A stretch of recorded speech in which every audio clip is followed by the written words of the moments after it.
Shri Bharat TG.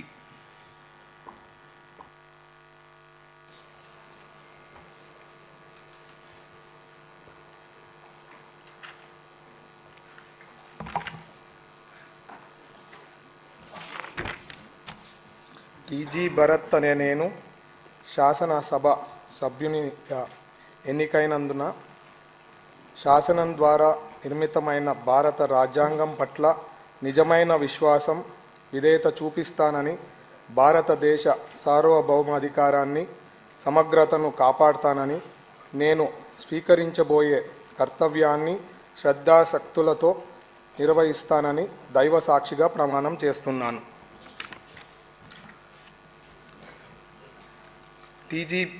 Andhra Pradesh శాసనసభ సభ్యునైన TG Bharat అనే నేను సభ నియమాలకు కట్టుబడి ఉంటానని, వాటిని అనుసరిస్తానని, సభ మర్యాదలను పాటిస్తానని, సాంప్రదాయాలను గౌరవిస్తానని దైవ సాక్షిగా ప్రమాణం చేస్తున్నాను.